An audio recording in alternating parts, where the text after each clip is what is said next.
Assalamualaikum warahmatullahi wabarakatuh.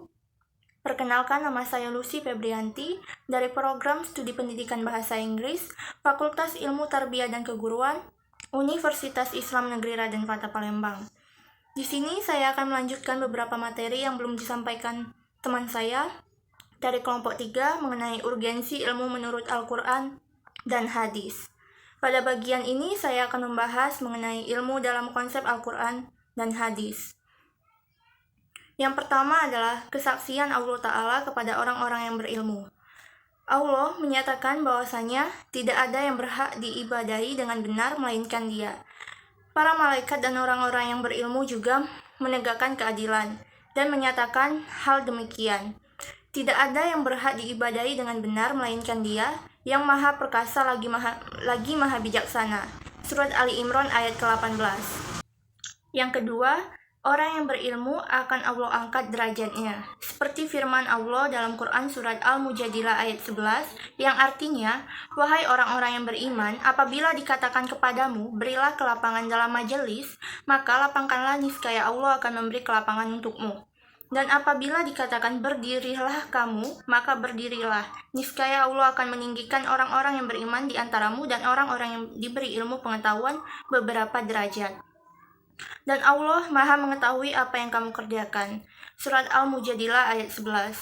Rasulullah Shallallahu Alaihi Wasallam pun bersabda, sesungguhnya Allah mengangkat dengan Al-Quran beberapa kaum dan Allah pun merendahkan beberapa kaum dengannya.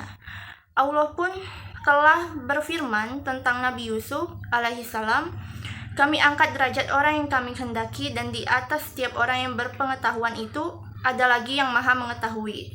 Surat Yusuf ayat ke-76. Yang ketiga, ilmu adalah jalan menuju kebahagiaan.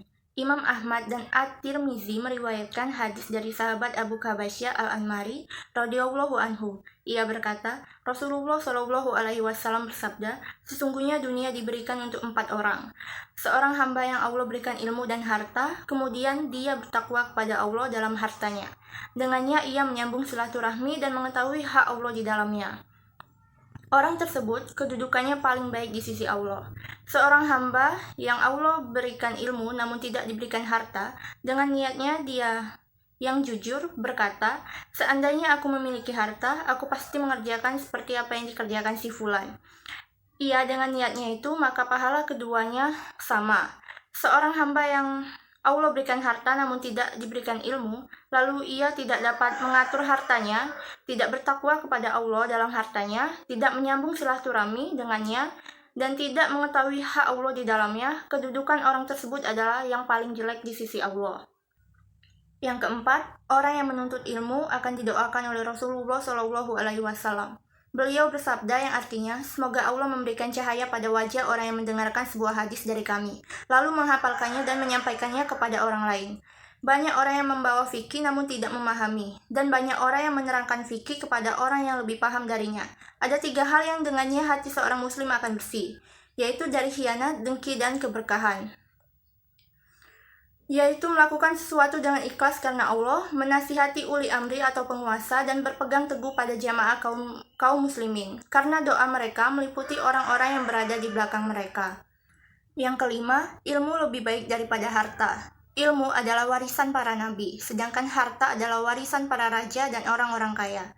Ilmu akan menjaga pemiliknya, sedangkan pemilik harta hanya menjaga hartanya. Ilmu adalah penguasa atas harta, sedangkan harta tidak berkuasa atas ilmu. Harta akan habis dengan dibelanjakan, sedangkan ilmu akan bertambah jika diajarkan. Apabila meninggal dunia, pemilik harta akan berpisah dengan hartanya, sedangkan ilmu akan masuk bersamanya ke dalam kubur. Baiklah, sekian penjelasan dari saya mengenai ilmu dalam konsep Al-Quran dan hadis. Materi selanjutnya akan disampaikan oleh teman saya. Mohon maaf jika ada salah kata, dan kepada Allah saya mohon ampun. Saya akhiri. Wabillahi taufiq wal hidayah. Wassalamualaikum warahmatullahi wabarakatuh.